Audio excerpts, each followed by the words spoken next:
Imagina arriesgarlo todo, fortuna, estatus e incluso la propia vida, solo para salvar a miles de personas de una muerte segura. Esta es la historia de Oskar Schindler, un empresario alemán que comenzó la guerra como un oportunista, pero la terminó como un héroe inesperado. En este video, descubrirás cómo un hombre, inmerso en el régimen más despiadado del siglo XX, burló el sistema y usó su influencia para rescatar a más de 1000 judíos del Holocausto. ¿Alguna vez te has detenido a pensar en el impacto que una sola decisión puede tener en la vida de cientos, quizás miles de personas? La historia de Schindler nos hace reflexionar sobre el coraje, la redención y el poder de actuar en el momento preciso. Al ver este video, no solo conocerás los detalles de este relato increíble, sino que también comprenderás cómo pequeñas decisiones pueden definir el futuro, tanto el tuyo como el de quienes te rodean. Si alguna vez te has preguntado si una sola persona realmente puede marcar la diferencia, prepárate para una respuesta que te va a impactar. ¿Qué lleva a alguien a cambiar radicalmente sus principios? ¿Cómo logró Schindler engañar al sistema nazi sin ser descubierto? Y al final, ¿qué podemos aprender de su valentía? Quédate hasta el final y descubre la verdad detrás de uno de los mayores actos de heroísmo de la Segunda Guerra Mundial. Oskar Schindler nació el 28 de abril de 1908 en Moravia, una región que en aquel entonces formaba parte del Imperio Austrohúngaro y que, tras la Primera Guerra Mundial, pasó a integrar Checoslovaquia. Su familia era de clase media y poseía una fábrica de maquinaria agrícola, lo que le permitió tener una infancia económicamente estable. Sin embargo, su hogar era turbulento, marcado por el alcoholismo y la infidelidad de su padre, Hans Schindler, lo que generó una relación distante entre ambos. Esta inestabilidad familiar moldeó su carácter y contribuyó a su inclinación por buscar independencia desde una edad temprana. Creciendo en los Sudetes, una zona de mayoría alemana dentro de Checoslovaquia, Schindler fue testigo de las tensiones políticas que surgieron después de la guerra. Los alemanes étnicos de la región se sentían marginados por el nuevo gobierno checo, lo que alimentó un creciente sentimiento nacionalista. Este ambiente influyó directamente en su visión política y más tarde facilitaría su acercamiento al partido nazi. Desde joven, demostraba una gran habilidad social y un talento natural para la negociación, cualidades que serían clave en su trayectoria. Aunque asistió a buenas escuelas, Schindler nunca destacó académicamente. Su interés se inclinaba hacia actividades prácticas y la vida social, donde ponía en práctica su carisma y capacidad de persuasión. Con el tiempo, comenzó a involucrarse en negocios locales, buscando caminos que lo alejaran de la sombra de su padre. Sin embargo, la separación de sus padres marcó su juventud, profundizando su rebeldía y llevándolo a adoptar un estilo de vida bohemio. Durante su juventud, comenzó a trabajar en pequeñas empresas y a relacionarse cada vez más con figuras influyentes de la región. Su personalidad encantadora y su facilidad de adaptación lo ayudaron a crear conexiones importantes. No obstante, la falta de disciplina y de un propósito claro lo llevaron a fracasar en diversos emprendimientos. En busca de nuevas oportunidades, inició un camino que, años después, lo pondría en el centro de uno de los momentos más oscuros de la historia. En 1928, a los 20 años, Oskar Schindler se casó con Emily Pelzel, hija de una próspera familia rural. A diferencia de él, Emily era disciplinada y determinada, cualidades que contrastaban con la inestabilidad de su esposo. El matrimonio le ofreció a Schindler un breve periodo de estabilidad, pero su inquietud pronto lo llevó a buscar su propio éxito. A pesar del apoyo financiero de la familia de su esposa, no logró consolidarse en ninguna ocupación. Este patrón de fracasos profesionales se repetiría en los años siguientes. Schindler intentó emprender en diversos sectores, pero sin éxito. Abrió una escuela de conducción, invirtió en el negocio de maquinaria agrícola e incluso incursionó en el comercio de electrodomésticos. Sin embargo, su falta de disciplina y dificultad para gestionar negocios llevaron al fracaso de cada una de estas iniciativas. Además, su intensa vida social y su gusto por las fiestas comprometieron su dedicación al trabajo. La falta de resultados lo frustraba cada vez más, pero aún no se rendía en su búsqueda por hacerse rico. Oskar también intentó hacer carrera como piloto de carreras, una de sus grandes pasiones. Participó en competencias locales y utilizó su habilidad social para conectar con figuras influyentes del medio. Sin embargo, la falta de recursos y apoyo financiero le impidió avanzar en esta profesión. Schindler no tenía una vocación clara, pero su ambición y talento para la persuasión lo mantenían siempre cerca de nuevas oportunidades. Sin darse cuenta, ya demostraba la astucia que más adelante utilizaría para salvar vidas. La inestabilidad financiera y los hábitos imprudentes de Schindler comenzaron a afectar su matrimonio. Se involucraba constantemente con el alcohol y los juegos de azar, acumulando deudas y problemas. Además, fue arrestado varias veces por embriaguez, lo que reforzó su reputación de hombre irresponsable. Emily, a pesar de todo, permaneció a su lado, convencida de que aún podía cambiar. En la década de 1930, con el crecimiento del partido nazi, Schindler vio una oportunidad para ascender social y económicamente. Como alemán étnico viviendo en Checoslovaquia, se identificaba con el nacionalismo promovido por el régimen de Hitler. En 1935, comenzó a colaborar con la Abwehr, el servicio de inteligencia militar alemán, proporcionando información estratégica sobre los movimientos del gobierno checo. Su trabajo como espía incluía monitorear actividades militares y establecer contactos para facilitar la futura invasión de Checoslovaquia. Schindler fue arrestado en 1938 por las autoridades checas, acusado de espionaje al servicio de la Alemania nazi. Sin embargo, con la anexión de los Sudetes por Alemania ese mismo año, fue liberado y pasó a ser visto como un aliado valioso del régimen. Poco después, se unió formalmente al partido nazi, no por ideología, sino por conveniencia. Su capacidad para relacionarse con figuras influyentes dentro del partido le abrió puertas para futuras oportunidades comerciales. Su principal objetivo era aprovechar la guerra para enriquecerse. Con el inicio de la Segunda Guerra Mundial, en 1939, Schindler fue enviado a Polonia para apoyar la ocupación alemana. Utilizó sus conexiones para establecer negocios lucrativos, beneficiándose del nuevo orden impuesto por el régimen nazi. Su función inicial era obtener información sobre los mercados locales y las condiciones industriales del país. Para él, la guerra representaba una oportunidad de ascenso financiero y social. En ese momento, aún no mostraba ninguna intención de oponerse al régimen nazi. Respaldado por la Abwehr, Schindler expandió su influencia en Cracovia, donde adquirió propiedades y estableció relaciones estratégicas. Con la ocupación de Polonia en 1939, Oskar Schindler vio una oportunidad de negocio y se trasladó a Cracovia. Utilizando sobornos y sus conexiones en el partido nazi, adquirió la fábrica de esmaltado Deutsche E-Mail-Warenfabrik, que anteriormente pertenecía a judíos polacos. El lugar producía utensilios de metal, y Schindler aseguró contratos lucrativos con el ejército alemán. La fábrica se convirtió en un negocio altamente rentable y rápidamente acumuló riqueza. En un principio, su único interés era aprovechar las ventajas económicas de la guerra. Para maximizar sus ganancias, Schindler empleaba mano de obra judía, ya que los nazis imponían severas restricciones a los judíos y los obligaban a trabajar por salarios irrisorios. Su fábrica recibió a cientos de trabajadores provenientes del gueto de Cracovia, una fuente de mano de obra barata y abundante.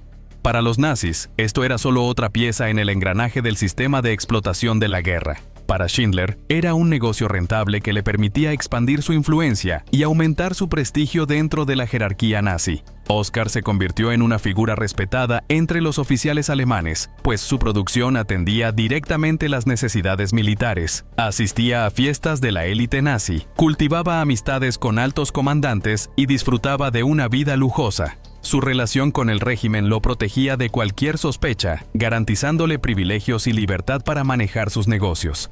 Schindler sabía que su posición dependía de su aparente lealtad al Tercer Reich, y por ello mantenía un perfil discreto, sin mostrar ninguna inclinación contraria al régimen.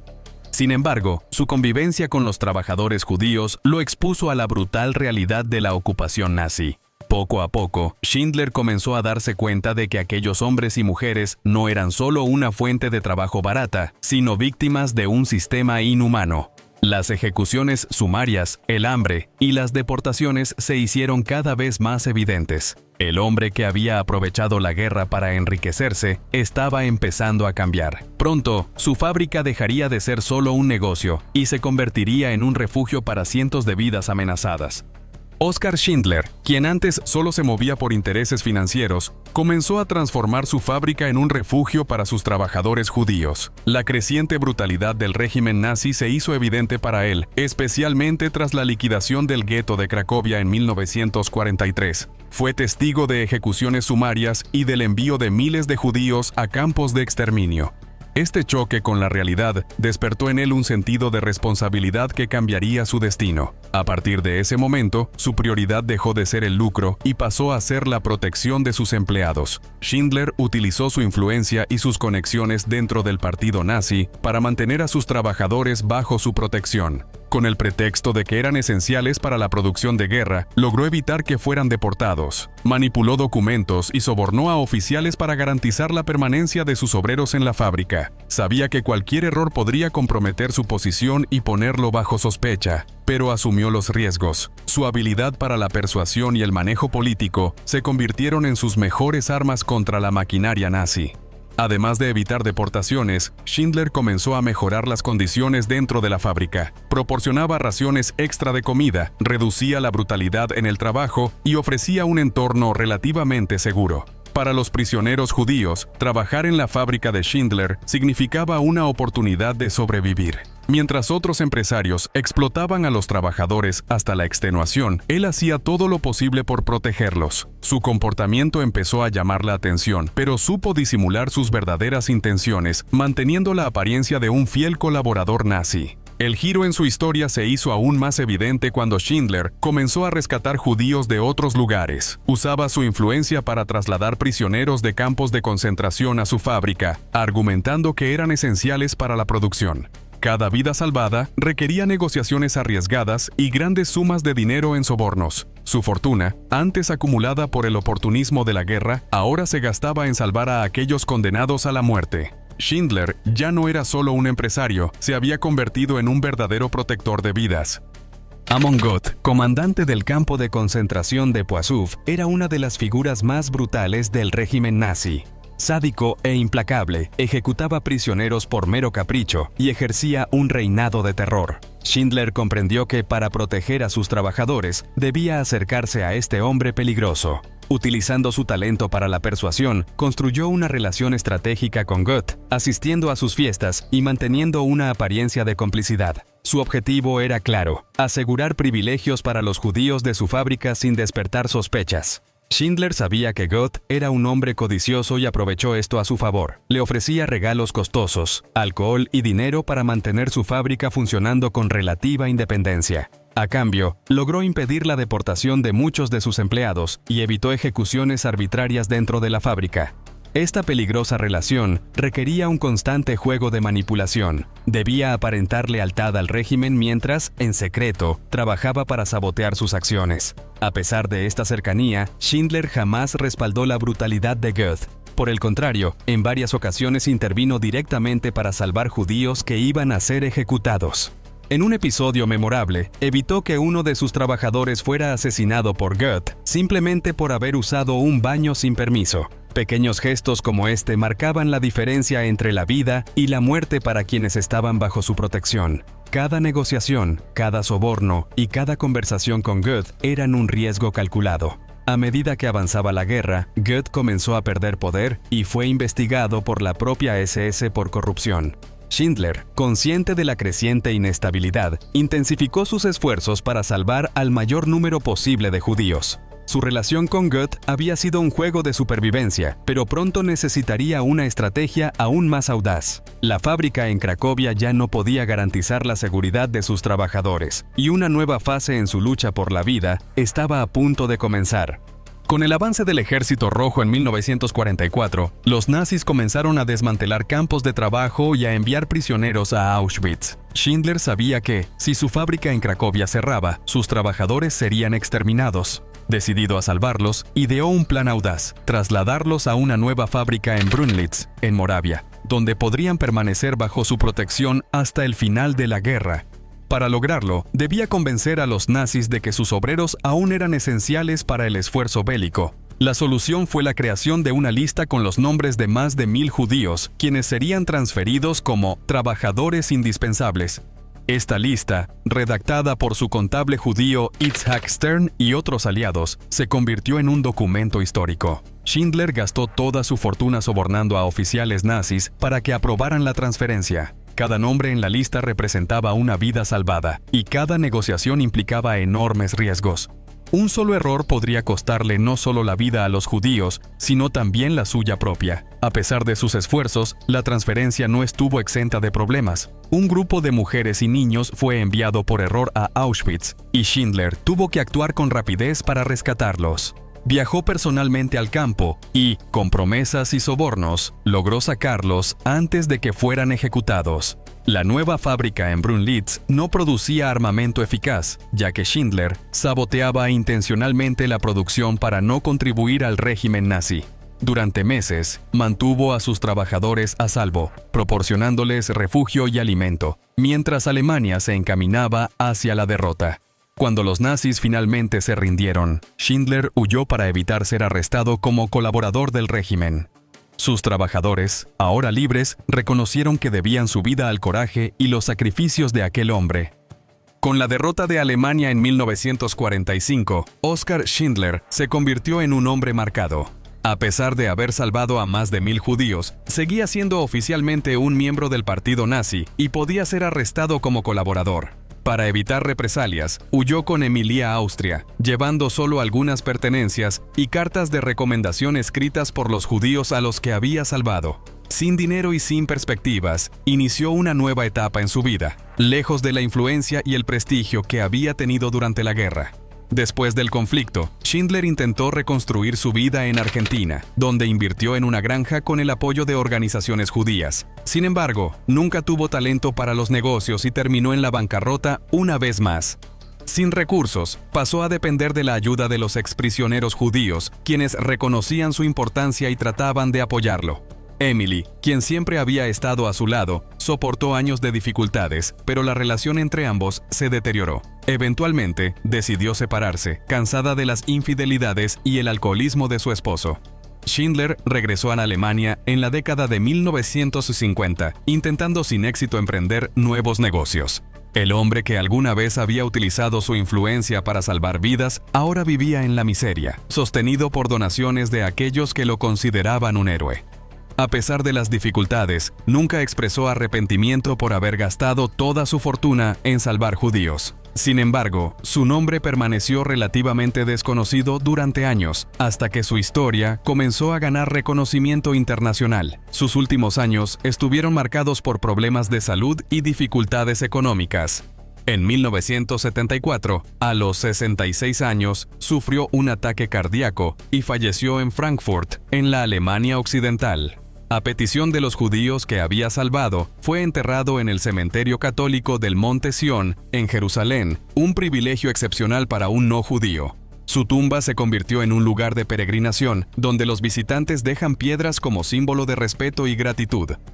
En 1963, Oskar Schindler fue reconocido por el memorial Yad Vashem en Israel como Justo entre las Naciones, la más alta distinción otorgada a no judíos que salvaron judíos durante el Holocausto. En los años siguientes, recibió apoyo financiero de los sobrevivientes a quienes ayudó, pero permaneció en el anonimato para el gran público. Su historia comenzó a ganar notoriedad en 1982 con el libro Schindler's Ark de Thomas Keneally. El reconocimiento global llegó en 1993 con la película La lista de Schindler, de Steven Spielberg. La obra inmortalizó su historia y convirtió su nombre en un símbolo de valentía y redención. Su tumba, ubicada en Jerusalén, se ha convertido en un lugar de homenaje para los descendientes de los judíos que salvó. Hoy, Schindler es recordado no como un oportunista, sino como un hombre que desafió al sistema nazi para salvar vidas. La historia de Oskar Schindler nos demuestra cómo un hombre común, al principio movido por su propio interés, llegó a arriesgarlo todo para salvar vidas en uno de los períodos más oscuros de la humanidad. Pero su trayectoria plantea una pregunta intrigante. ¿Schindler fue un héroe desde el principio o solo un oportunista que encontró la redención? Si la guerra no hubiera revelado su brutalidad, ¿habría tomado otro camino? ¿Y tú, qué opinas? ¿Schindler fue un verdadero héroe o simplemente alguien que se dejó llevar por las circunstancias? Déjanos tu opinión en los comentarios. Y si quieres conocer más historias increíbles como esta, suscríbete al canal y activa las notificaciones. Así no te perderás ningún contenido sobre los personajes que marcaron la historia del mundo. Hasta la próxima.